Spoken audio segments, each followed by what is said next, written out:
Hi friends, நம்ம சேனலை இப்போ தான் ஃபர்ஸ்ட் டைம் பார்க்குறீங்கன்னா மறக்காமல் நம்ம சேனலை சப்ஸ்கிரைப் பண்ணுங்கள். கூடவே பக்கத்தில் இருக்க பெல் ஐக்கானையும் கிளிக் பண்ணுங்கள். வாங்க ஃப்ரெண்ட்ஸ், வீடியோக்குள்ளே போகலாம். இப்போ எப்படி பண்ண பார்க்கலாம். இப்போ அடுப்பு ஆன் பண்ணியாச்சு. நம்ம அதில் இப்போ ஒரு 2 ஸ்பூன் நெய் சேர்த்துடலாம்.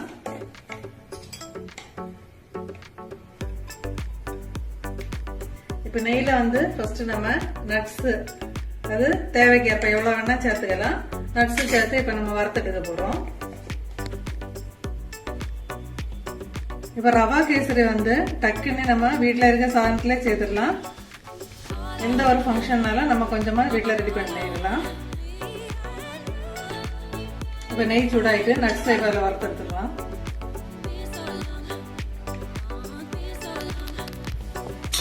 இப்ப நட்ஸ் வந்து லைட்டா பிரவுன் கலர் ஆயிட்டு இனி இந்த டைம்ல வந்து கிஸ்மிஸ் பழம் சேர்த்துக்கலாம். உங்க தேவைக்கேற்ப கொஞ்சம் கூடுதலா வேணா கூடுதலா சேர்த்துக்கலாம், கம்மியா போதும்னா கம்மியா சேர்த்துக்கலாம். இப்ப ரோஸ்ட் ஆனோம்னா நம்ம தனியா ஒரு பிளேட்ல எடுத்து வச்சிடலாம். இந்த டைம்ல எடுத்துடலாம். நம்ம இப்ப நட்ஸ் எல்லாம் எடுத்துட்டோம். இப்ப அதே நெய்ல வந்து ரவையை சேர்த்து வறுத்து எடுத்துடலாம். ரவை வந்து ஒரு சின்ன கப்பு, ஒரு கப்பு ரவை எடுத்துருக்கேன். மீடியம் டு ஸ்லோ ஃப்ளேம்ல வச்சு கொஞ்சம் நல்லா ஒரு 5 to 7 நிமிஷம் வறுத்து எடுத்துக்கலாம். இந்த ரவை வந்து கொஞ்சம் சின்ன ரவை தான். உங்களுக்கு வந்து பெரிய சைஸ் ரவை அப்படின்னா லைட்டா மிக்ஸி ஜார்ல போட்டு ஒரு ஓட்டு எடுத்துக்கலாம்.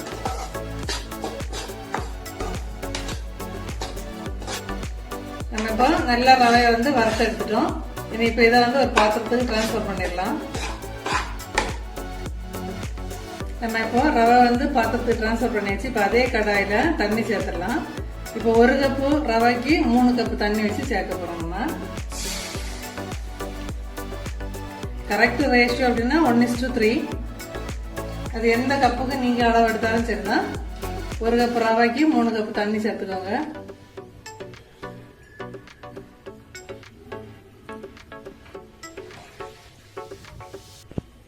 இப்ப தண்ணி நல்லா கொதிக்கட்டும், 1 நிமிஷம் வெயிட் பண்ணுவோம். இப்ப தண்ணி நல்லா கொதிச்சுட்டு இந்த டைம்ல வந்து கலர் சேர்த்துக்கலாம். கலர் வந்து ஆப்ஷனல் தான், உங்களுக்கு தேவைப்பட்டா சேர்த்துக்கோங்க. இல்ல வீட்டுல பண்றதுன்னா கலர் வேண்டாம்னா ஸ்கிப் பண்ணிக்கலாம். நான் இப்ப எல்லோ கலர் சேர்த்துக்கிறேன். உங்களுக்கு எது வேணா சேர்த்துக்கலாம். எல்லோ அல்லது ஆரஞ்சு, இல்ல சேர்க்கலனாலும் பரவாயில்ல.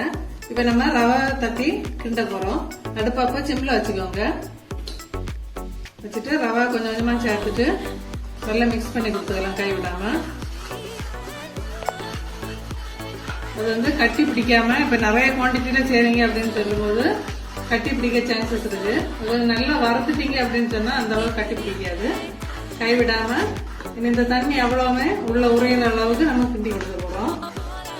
தண்ணி வந்து ஃபுல்லாவே அப்சர்வ் ஆயிட்டு இந்த டைம்ல உங்களுக்கு சுக்கோட ஃபிளேவர் பிடிக்கும், இல்ல ஏலக்காய் ஃபிளேவர் பிடிக்கும் அப்படின்னா அதை சேர்த்துக்கிறேன். நான் இப்போ 1/4 டீஸ்பூன் ஏலக்காய் பொடி சேர்த்துக்கிறேன். இப்ப நல்லா தண்ணி வந்து ஃபில்டர் ஆன உடனே இந்த டைம்ல தான் நம்ம சீனி சேர்த்து கொடுக்க போறோம். ஃபர்ஸ்டே சீனி சேர்த்து கொடுக்க கூடாது. நம்ம சீனி சேர்த்து கொடுத்த உடனே கொஞ்சம் இழக்க ஆரம்பிக்கும். இப்ப சீனி வந்து 1 கப்பு ரவைக்கு 2 கப்பு சீனி அப்படின்னு சொன்னா நல்லா தகட்ட இருக்கும். நான் இப்போ 1.25 கப்பு தான் சீனி சேர்த்துருக்கேன். இது வந்து மீடியமான சுகர் இருக்கும். சீனி வந்து அவங்க தேவைக்கேற்ப சேர்த்துக்கலாம். கொஞ்சம் தகட்ட அளவு வேணும் அப்படின்னு சொன்னா 2 கப்பு சேர்த்துக்கோங்க 1 கப்பு ரவைக்கு. இல்ல அப்படின்னா 1.25 கப்பு போதும். நான் இப்போ 1.25 கப்பு தான் சேர்த்துக்கிறேன். இப்ப இதுவும் கொஞ்சம் கூட அப்சர்வ் ஆகிற அளவுக்கு நம்ம கிண்டி கொடுக்கலாம். இப்ப லாஸ்டா வந்து 1 டீஸ்பூன் நெய் சேர்த்துக்கலாம். இப்ப வந்து நல்லா ரவை வந்து கரெக்ட் பாதம் வந்துட்டு இந்த டைம்ல வந்து நம்ம வறுத்து வச்சிருந்தா நட்ஸ் அதில் சேர்த்துடலாம். சீனி சேர்த்த பிறகு ரொம்ப நேரம் போட்டு கிண்ட வேண்டாம். அந்த சீனி வந்து கொஞ்சம் அப்சர்வ் ஆன உடனே நம்ம அடுப்பை ஆஃப் பண்ணிடலாம். அப்பதான் வந்து உங்களுக்கு ரொம்ப திக்னஸ் ஆகாம நிறைய நேரம் அப்படியே இருக்கும்.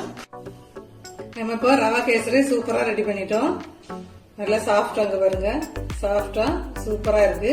நீங்க வந்து லாஸ்டா வந்து சீனி போட்டுட்டு ரொம்ப நேரம் வந்து அடுப்புல வச்சு கிண்ட வேண்டாம். அந்த மெல்ட் ஆகி அப்சர்வ் ஆன உடனே வந்து அடுப்பு ஆஃப் பண்ணிருங்க. அப்போ வந்து கேசரி வந்து ரொம்ப நேரத்துக்கு வந்து ரொம்ப ஹார்ட் ஆகாம சாஃப்டாவே இருக்கும். ஓகே ஃப்ரெண்ட்ஸ், ட்ரை பண்ணி பார்த்துட்டு கமெண்ட் பண்ணுங்க கண்டிப்பா. Yeah.